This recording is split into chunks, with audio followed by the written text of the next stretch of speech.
And welcome to iCriticLIVE. This is the podcast where we talk about movies, pop culture, and life in between. I am your host, Kevin T. Rodriguez, film critic of iCritic.net, and it is an honor and privilege for you to be spending a few minutes of your time with me today. Thank you so much for that. So, as you're listening to this episode, the Oscar nominations were announced this morning. Now, this episode is being recorded before the nominations are announced, and it's premiering at a later date, so I do not know what the Oscar nominations are. However, we will be discussing the Oscar nominations in our first ever X live stream, and the reason we are doing it on X is because I want to get your opinions on some of the nominees, the snubs, and things like that. So if you have not yet checked me out on X, which is formerly Twitter, if you did not know that, look me up at Kevin T. Rod or just search iCritic. You can follow me, and we'll be doing about 7 p.m. Pacific Central Time tonight sometime. So yes, we would love to see you there. But the other big award nominations that get announced, and some people say they're there to trounce on people's funds. I think they're, just good, solid fun for the most part. And, I think we need, it's always good to have like a counterbalance. Like I always thought it would be great, for example, if there was like a version of the Razzies for the Grammys, like how the Grammys give out the best music of the year, and then the Razzies can give out the worst music of the year. That would actually be a lot more fun because some of these bad movies are so bad, they end up being enjoyable. And so I think the Razzies get a really bad rap for the worst and wrongest reason. So, but I'm going to look over the nominations that they announced yesterday because there are some question marks there. There are some things where it's like, really? You're going to nominate that? So let's start. And of course, we're going to go from the bottom to the top, so we'll do Best Picture last. But let's start with Worst Screenplay. The movies that they nominated for Worst Screenplay are The Exorcist Believer, Expendables, Indiana Jones, The Dial of Can I Go Home Now? That's obviously a jab at that really long name.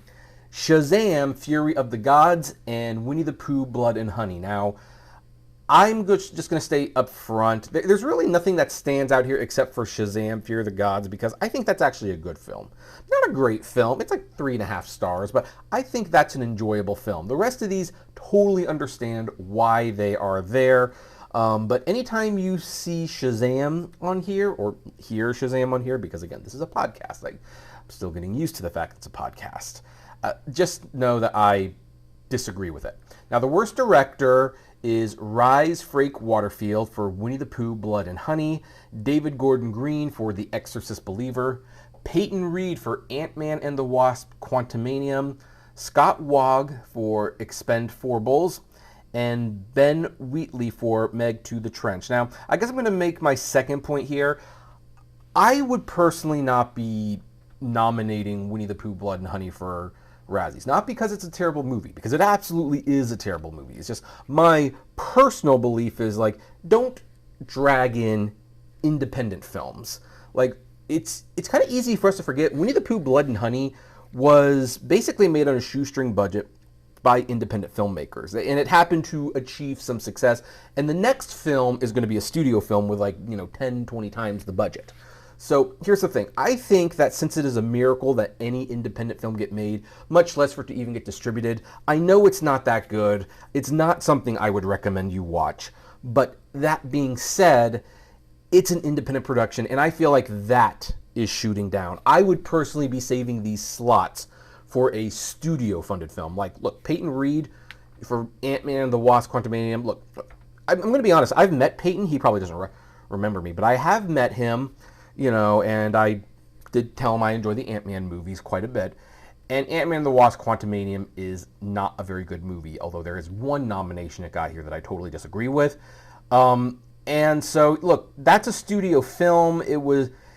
It stole a lot of money, a lot of people's time. I totally get that. Like Scott Waugh for Expendables. Look, I know he's probably just doing what he's being told, but that is a truly, truly terrible film. The Meg 2, The Wrench. I mean, look, these are all terrible movies. The only reason I disagree with Winnie the Pooh, Blood and Honey being on here is, again, because it is an independent film. Now then, let's move on to the next category. Worst prequel, remake, ripoff, or sequel. And they have nominated Ant-Man and the Wasp, Quantumanium, The Exorcist Believer, Expendables, Indiana Jones, The Dial of, still beating a dead horse, and Winnie the Pooh, Blood and Honey. I get that. I think I agree with these. I mean, again, I would probably swap Winnie the Pooh out for almost anything, but only based on the independent status. It's not, but otherwise, it's hard to argue with this list. By the way, at the end of this episode, I'll even tell you who I would vote for. Now, this is actually one of my favorite categories, the worst screen couple, because this is totally like a tongue-in-cheek category. It's not meant to be. This shows that the Razzies are not meant to be taken that seriously.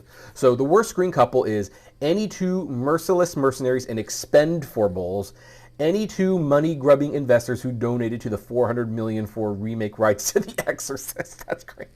Ana de Mars and Chris Evans, who flunked screen chemistry for Ghosted. Selma Hayek and Channing Tatum for Magic Mike's Last Dance, and Pooh and Piglet as bloodthirsty slasher/killers, ! In Winnie the Pooh, Blood and Honey. Oh, I love that category. I really do. And I do have a pick on that one. Maybe that's the one category where we can nominate Winnie the Pooh, Blood and Honey. That kind of makes sense. All right. Let's go to Worst Supporting Actor. And this one definitely has a standout, if you will, something that I outright do not agree with. So the Worst Supporting Actor nominations are Michael Douglas in Ant-Man and the Wasp: Quantumania, Mel Gibson for Confidential Informant, Bill Murray in Ant-Man and the Wasp: Quantumania, Franco Nero as the Pope in The Pope's Exorcist, and Sylvester Stallone in Expendables. Now, I'm just going to state outright right now, Bill Murray should not be nominated.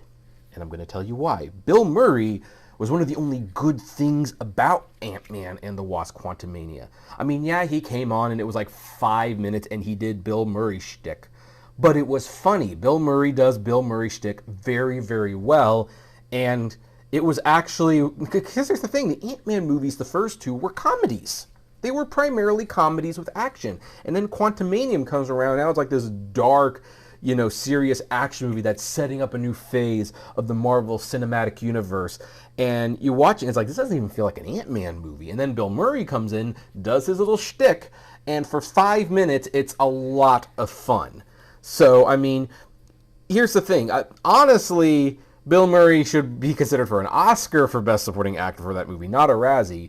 I mean, he still wouldn't get the nomination because there's so many better supporting performances, but it's like Bill Murray actually comes in and makes a bad movie good for 5 minutes. So I don't know what's going on with the Razzies there. Michael Douglas, I guess that makes sense. They weren't going to nominate Jonathan Majors because, again, he was one of the only other good things about that movie. He was a good villain.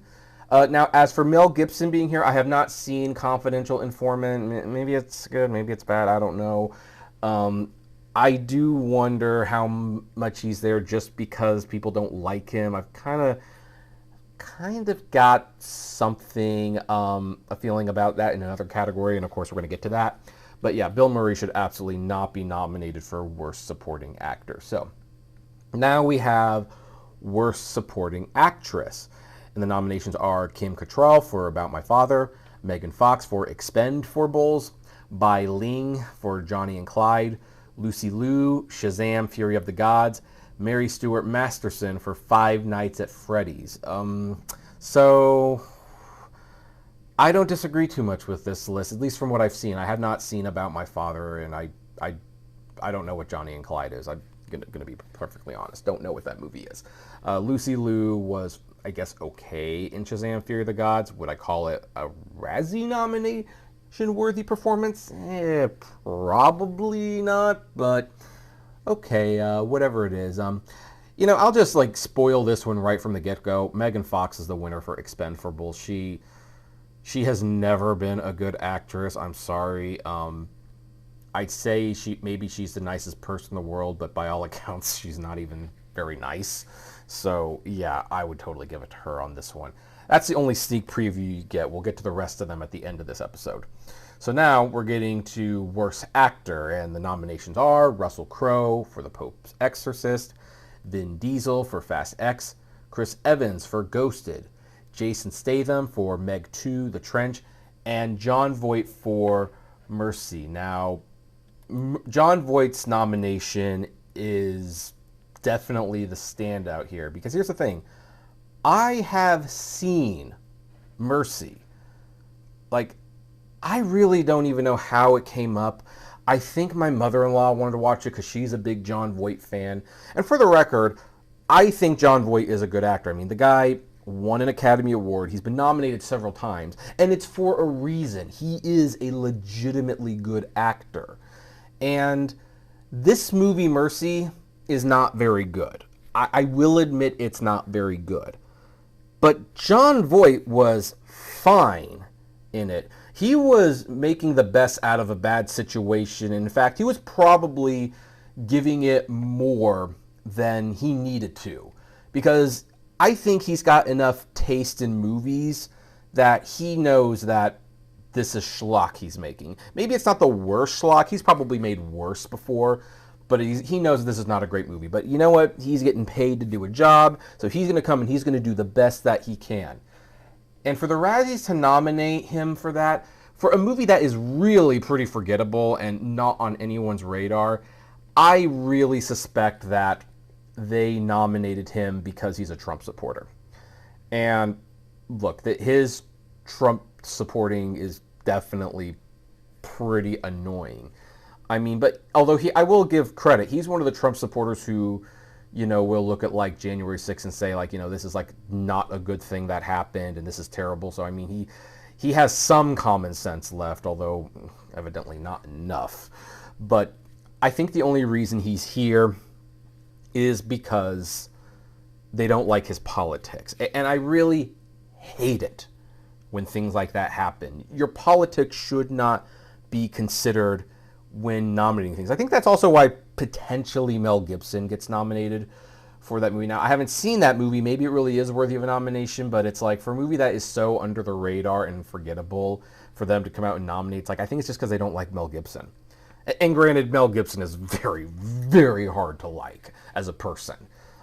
He's still a great director, still a great actor, but he has proven himself to be a true piece of garbage in every sense of the word.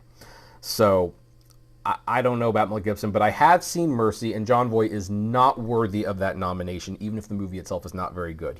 He's doing the best he can, all things considered. In fact, what's really weird about this is that I don't see Harrison Ford here, despite Indiana Jones getting some nominations. In fact, come to think about it, for Worst Supporting Actor, I'd probably nominate Antonio Banderas for that movie, if only because he was in such a nothing role.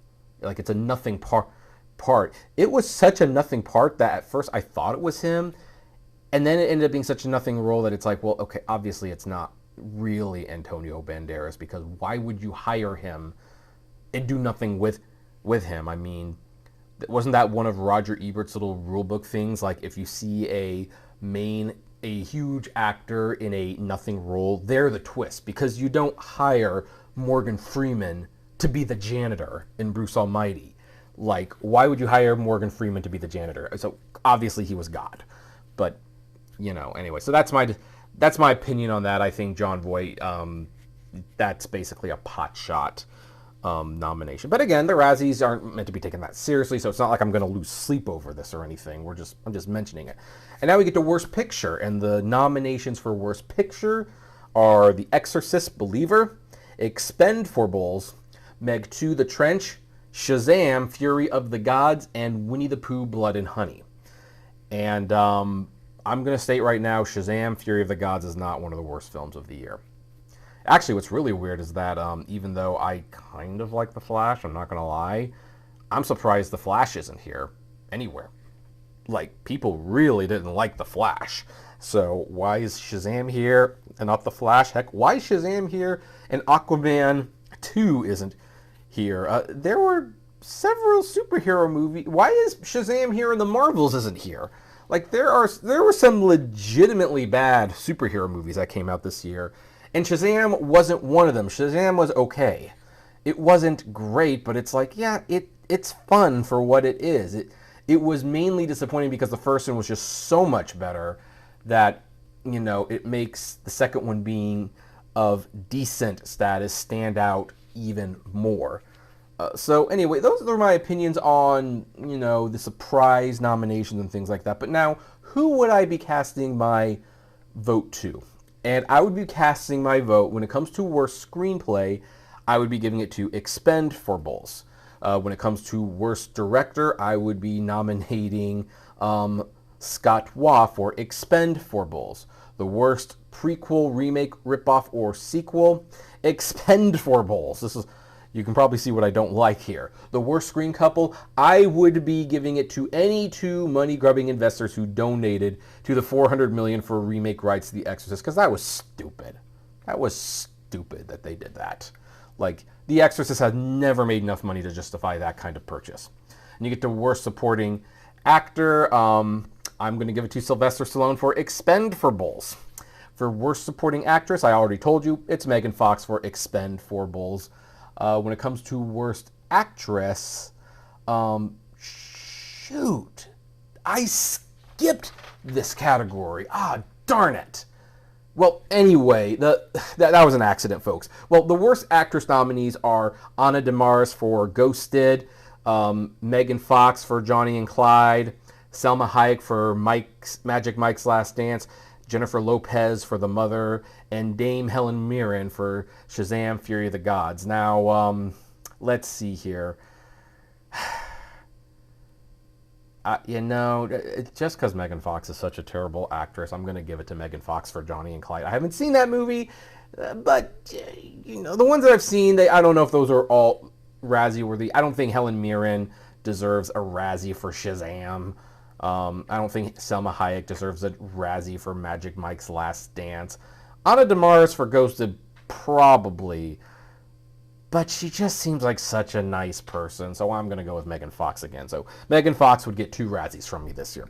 As for worst actor, I would be giving it to Jason Statham for Meg 2, The Trench. I'm actually really surprised that Statham got the nomination for Meg 2, The Trench, and not Expendables, now that I think about it. And if he had not that movie, I would have given it to that too. And worst picture, I'm giving it to Expendables. I mean, look, if you've watched my top 10 worst films of the year with Rachel, I think this was like my number 2 pick for the worst films of the year. I mean, I don't know. Once you make the worst films of the year list, you just kind of forget it. They're not worth remembering. But yeah, so those are my picks. And yeah, good old Razzies, keep going. But I will say one thing with the Razzies, I was really hoping. They discontinued this award a long time ago. I was hoping they would bring back the worst song category, if for no other reason than to give the Scuttlebutt, oops, sorry, I hit the bench, as you heard, other than to give the Scuttlebutt worst song from The Little Mermaid, because that song was horrendous. I mean, that's the kind of thing that should not be anywhere near Disney's music catalog, because they have such classic songs and musics and scores, and the Scuttlebutt was horrible for all the wrong reasons. So anyway, that is my Razzie nomination picks.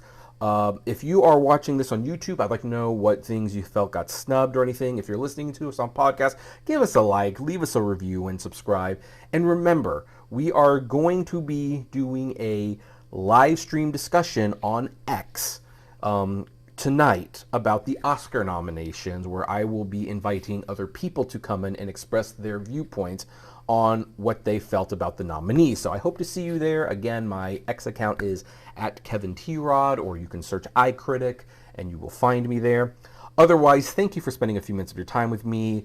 Take care, and as always, flame responsibly. Have a good one.